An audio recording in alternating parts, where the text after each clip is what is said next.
I left the US and moved across the planet to Singapore. Hello everyone, my name is Chris. If you're new to this channel, this is the first video where we're going to be documenting some things that I'm very passionate about, and that is working in tech, that's around mentorship, and that's around challenging self and getting outside of your comfort zone. So I wanted to make this first video on the channel to explain a little bit more about my background and kind of what brought this move about. Anyone that knows me knows that I'm a big believer in challenging yourself and doing things a different way and just living like there's no tomorrow. I think that's an overly used statement, right? But unless reincarnation turns out to be real, I think we only get one shot at this life, right? And so I have been fortunate enough and blessed to work in tech in various capacities and various roles for the better part of over 15 years now, right? I spend a lot of my time when I'm not knee deep in AI or cloud or cybersecurity topics and that sort of work. I spend a lot of my time talking and mentoring to folks and explaining the different possibilities, the different career paths, and I'm trying to reach back, right? I'm a big believer in, I'm from a small town in South Carolina. The life that I've lived and the gorgeous and beautiful family that I'm blessed with, I feel that sometimes I just feel like it's more than I deserve, right? And so the least that I could do is to pass the knowledge that I've learned through the life that I've lived, the mistakes that I've made. And if I can find a way through sharing my story to help people either come to certain realizations faster or challenge themselves or do things better than I did, that's the mission. I'm winning. So, we'll get into all those topics, I think, in future videos. But today's video is about why I left the US, right? I moved here. I've been to Singapore the better part of a couple months now. I moved here at the beginning of November. I left during a very tumultuous time, a very divisive time in the U.S. Around the election. And the move wasn't really centered around politics or anything like that, right? Those that know me know that I've lived all over the world. I've traveled a lot, right? And my mission, when I got married, my wife and I made this agreement. My wife's from Ukraine. We've both kind of traveled and been all over the world, but we've not spent a lot of time in Asia Pacific, right? We've not been to Japan and some of these places that are really interesting. And so the deal that we made when we had kids was that we're going to get their passports. They're going to be incredibly well traveled. And the purpose for that is going to be that I think a lot of times in the U.S., when you're from the U.S., there's this stigma about U.S. citizens that we think that our country is the greatest country in the world. And some people do think that, right? But there's this sort of single-mindedness, right? I think that comes from a lack of exposure. It comes from a lack of proximity to people that don't look like you and don't think like you, right? And so our mission, above all else, with our kids was to teach them to be good people, to teach them to figure out their purpose as they move through this world and understand that you are not the center of the universe. You're just not, right? And the best way to do that is to get out and to travel and to expose yourself to different trains of thought, expose yourself to different people, different races, different cultures, different countries, right? And so for us, Singapore checked off a lot of boxes. We were always curious about Asia Pacific, right? I had the chance to move here back in 2020 in my previous role with another company. I'll never forget, I was traveling to Barcelona, Spain. I was speaking at a conference for work, and we were living in Seattle, Washington at the time. And this little thing called COVID popped up on the radar, and I thought nothing of it. Right? I was traveling, I was doing my thing, I was enjoying Spain. And then little did I know that when I got back to Seattle, all hell would break loose. There was just total chaos, right? And it was an interesting and very challenging time, right? Needless to say, when COVID broke out, the move to Singapore got canceled back in 2020. So the deal that my wife and I made was that if we ever got another shot to move again, whether it was Dubai, whether it was Singapore or someplace interesting, right, we'd just take it. Right. And so fast forward to last year in 2024. Oh, my gosh, it's already 2025. We got the opportunity to relocate our family and we decided to do it. Right. We were always curious about this particular region. For those of you that don't know, here in Singapore, English is the predominant language. Right. There's lots of folks from all over the world here. It's a very diverse culture. Right. But in terms of landing in Asia, whether you're talking China or Japan, Singapore is probably one of the easiest places to land in that English is the main language here, right? Folks are very welcoming. It's a pretty easy place to kind of get settled into, right? It's also pretty central to this region. There are flights to Malaysia, Indonesia, Japan, and other parts of the world that I think are pretty easy, where around Christmas time or Thanksgiving, folks are always traveling to these interesting parts of the world. And for us, that checked off enough boxes to where we're like, okay, look, Singapore is the place.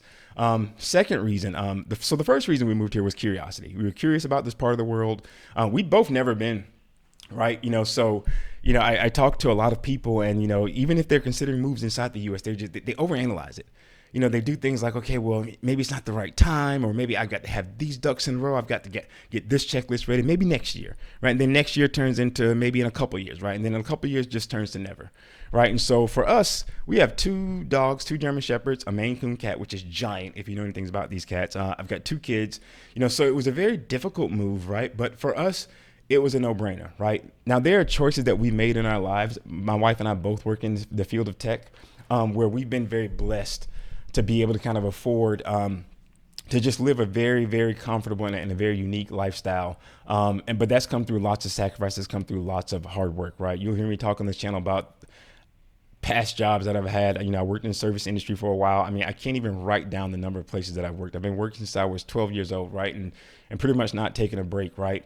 But I said all that to say that if you are willing and driven and you're curious enough about doing something, you will find a way, right? So I exposed that information about myself just in the spirit of it wasn't an easy move, right? There are lots of things that you have to consider in terms of schools, cost, where to live, and logistics. But you can make it happen, right? If I can do it, you can do it, right? You just have to be very intentional about your lifestyle and what you want to do, right? So urgent curiosity is something I live by, both in my career field and just how I am as a person, right? So curiosity was the first reason. The second reason was safety. Just safety. I won't get into details about some of the things that are happening in the U.S., but if you look at the news cycle, right, there's just a constant feed of violence and unfortunate events and disasters that are happening, right? And disaster can strike anywhere, right? No matter what part of the world that you live in, right? I don't make the assumption that tomorrow is promised to me, right? It's not, right? But the thing about the U.S. is that while I feel very fortunate to have been born there, I feel very fortunate to have led the life that I've led, right? It's just that we can all agree that things are a bit tense right now. There's something in the air. I can't quite put my finger on it, right? Or I guess I can, but that's a topic for another video, right? But there's something in the air to where, as a man, right, when you are the head of your household and you have kids, you want nothing more but for them to be safe. Right? We all want our kids to thrive. We want them to grow up and we want them to be successful and we want them to find their own way. But the base foundation need is that, hey, I want my kids to feel loved. I want them to feel safe and I want them to come home. Right? Now, we moved here from Austin, Texas. I'm not saying Austin, Texas was a hot zone or anything like that. Right? But just, whether we're talking things that happen in the news at certain schools, there's just this air of just inconsistency that just weighed heavily on our hearts as parents, right? And Singapore is not perfect by any means, right? But it is by far one of the safest places in the world, right? My son and my kids, they can take the MRT, like the metro train. They can take the bus. They can take public transportation. We sold our vehicles when we moved here, right? Because again, it is very difficult to own a vehicle here in Singapore, right? I think a Honda Civic will cost you upwards of well over $100K, and there's all these different hoops that you have to jump through. I think when you think about moving here, but for us, it was just like, okay, it's really, really safe, right? If you do your research on Singapore, there's virtually no crime. You can go out if you need to go out at 1 in the morning, or you're out at 3 in the morning. You want to go jogging, or you want to send your kids out for ice cream at 11 p.m. on a Friday. Nothing's gonna happen to them, right? That part is just worth its weight in gold, right? Now, there were things that we considered, right? When we start to figure out, okay, well, look, how's this move going to happen? What are we going to do to make it? Singapore is really expensive, right? It's one of the more expensive places in the world. Cost of living can be pretty high, but it also depends on your lifestyle, right? So we did a lot of research into, like, if you want to eat out every day and you want to live in the best part of town and you want to live near all the malls and everything, right? You can spend a pretty penny here, right? But if you really, just about anywhere in the world, right, depends on your habits and the foundation of kind of how you spend your money, right? And so for us, even though it's pricier here, the rent and the cost to lease was a bit of a sticker shock, right? But for us, from the moment that we landed, right, seeing like little kids, like I'm talking kids that are 5 and 6 years old in the store on their own, right? People are on their phones a lot here, right?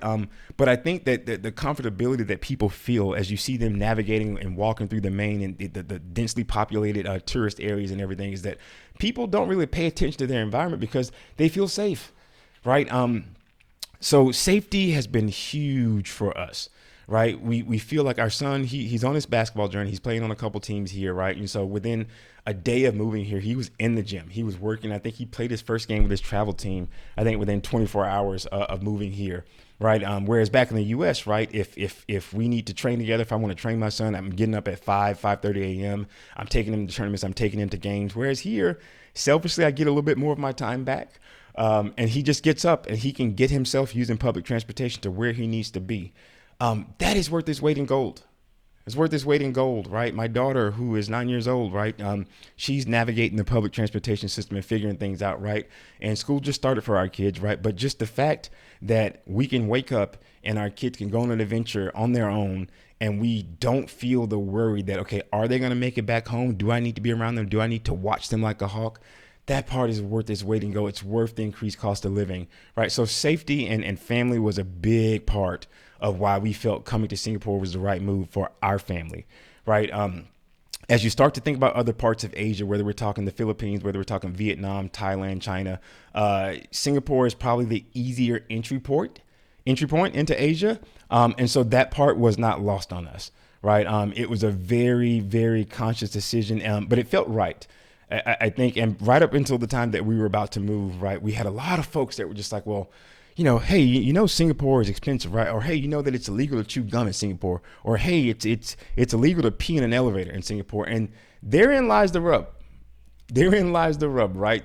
There's lots of different controversial topics that we can get into in terms of, Singapore's positioning on capital punishment and things of that nature, right? But at the end of the day, it's an outcome-based society in terms of how they run their government, right?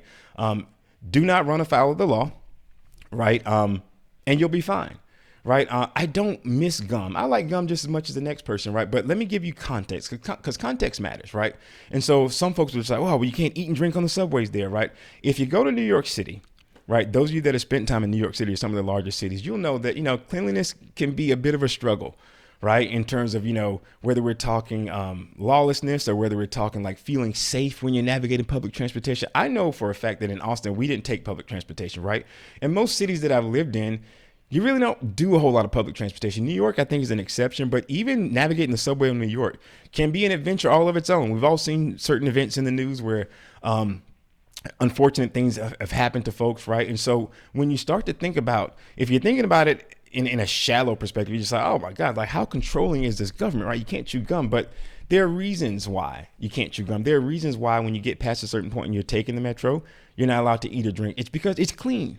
It's clean and safe here, right? So when people bring up things like, okay, well, you can't pee in an elevator, you can go to jail for that. I'm like, I don't feel a pressing need to pee on an elevator. Now, if you've been to downtown Austin, right, and you've been to certain shopping malls and you've been to certain densely populated cities, whether it's the smell that announces itself or whether it's just the cleanliness, right, there are reasons for these laws. There's reasons for these rules, right? And so the context has to make sense, right?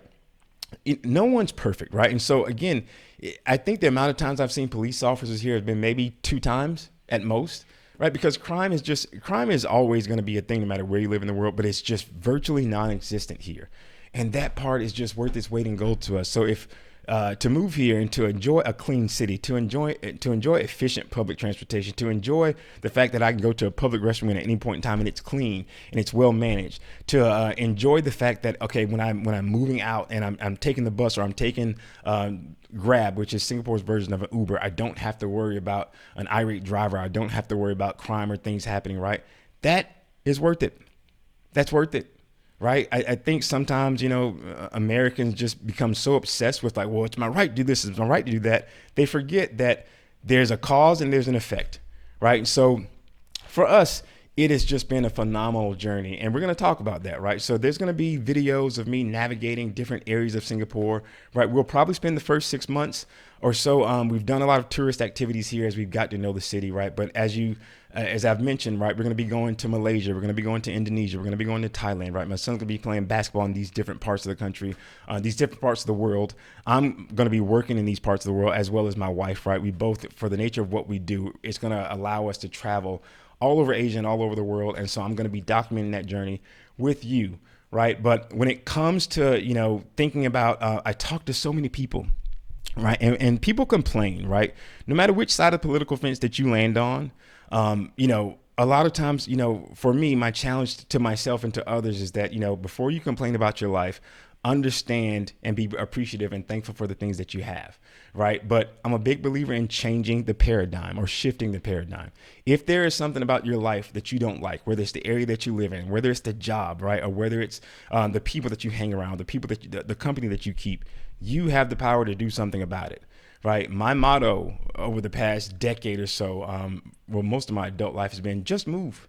Right. And that doesn't just mean geographically. Right. That means just move. Right. If you're feeling stale in your job, right, you want to learn a new skill, or you want to dive into AI or cloud, or you want to get that certification, just move. Right. I want to move to Italy. I want to live in Europe. I want to just shake things up. I want to do something differently. Do it. Right. Get outside of your comfort zone. Right. And so the purpose of this channel, I don't really see myself as a content creator. I see myself as someone that's just living the best life that I can. I'm building my story, and I'm doing it in a very intentional way. The jobs that I've taken, the roles that I've taken, how I've navigated my career and my personal life and choices. I'm living like there's no tomorrow. I don't make the assumption that the next month or the next day or even the next week is promised to me. Right. And so my goal is to share a bit of my journey, to share this experience. And if there are people that I can help along the way, or if there are people that can look at my story and say that, okay, well, maybe that motivates me to do something, or if people just have questions, or if people are in the same boat or a similar boat, comment in the video below, reach out. Subscribe to the channel. We're going to be covering a lot of topics on this channel, right? We're going to be covering the move to Singapore, my experiences here, my experiences in Asia Pacific and the surrounding countries, and my journey as I take on learning a new language, right? We're going to be learning Japanese, right? As I take on really, that's another thing when I came here, right? I didn't just come here to work and be a typical expat, right? I came here to really dive into the geopolitical scene, right? I came here to understand, right, the context behind this part of the world. How do families operate? What's the culture here, right? What is the background? What is the history? Those things are important to me, right? The area that we chose to live in Singapore, we are the only Americans, I think, around here, right? We are surrounding ourselves with people from different parts of the world that have crazy, unique perspectives, that have awesome stories, that are really intelligent and really unique and use their voices, right? If any of you have met my kids, they are incredibly well adjusted. They're well spoken, but I think it's because we've exposed them to a lot, right? I have open and honest and transparent conversation with my kids, right? My parents did the best they could with me when I was raised, but I was raised in the deep South, right? I'm a preacher's kid at heart, right? And my parents didn't have a really good foundation for, okay, how to bring a family into this world. They did a phenomenal job, right? My dad, my father, who's no longer with us, taught me how to work. He taught me the value of perseverance. My mother, who's with us, taught me, passed on her intelligence to me. My parents passed on. And when I think about, as a parent myself now of two kids that are older, it's an awesome responsibility to be a parent, right? And it's a scary responsibility, right? And so for us, with our kids, we loved Austin, Texas, where we were before here. We've loved the areas that we've lived in, but the caliber of people here, they're really diverse. And my kids are getting exposure to kids from all over the world that have unique perspectives. And to me, that's our mission, right? That's our mission statement, right? It's to expose our kids to different cultures, expose them to different people, right? Whenever we go to dinner parties, and we're doing a lot of networking here, we take our kids with us, right? Because it's important for our kids to kind of see, this is how we move through the world, right? This is how you have a conversation with someone that either doesn't look like you or doesn't think like you, right? The ability to look someone in the eye and have a coherent and cogent thought about something, right? The ability to be able to express yourself, right? About whether it's political matters, worldly matters, have an opinion about something, right? Have a creed, right? There has to be substance to you, right? And substance doesn't have to just come from academics. It doesn't have to come from math, science, coding, or even sports, right? Substance is the spice of life, right? There needs to be something, right? And so watching our kids interact in this part of the world, and watching the caliber of individuals that we've been blessed and fortunate enough to meet has been well worth this weight in gold, right? And so there's many other reasons that we're going to get into on this channel about, what prompted the move and how we're experiencing it. But I wanted to make this introductory video to kind of give you a little bit of a idea and perspective about who I am and why this content is coming about. So if you want to hear more, you want to hear me cover more topics, the next video, I think we're going to talk about proximity and the importance of proximity. And so you landed in a new country, now what? right? How do you go about ingratiating yourself in the culture, right? How do you go about figuring things out and navigating things? So we're going to talk a little bit more about my experience and the very intentional plan that I put into place when moving across the planet where you don't know anyone, right? Because it's a very specific way that you can go about it that I think can make the move easier and make it more fruitful and productive, right? So stay tuned. Appreciate each and every one of you. We'll be seeing you soon. Take care.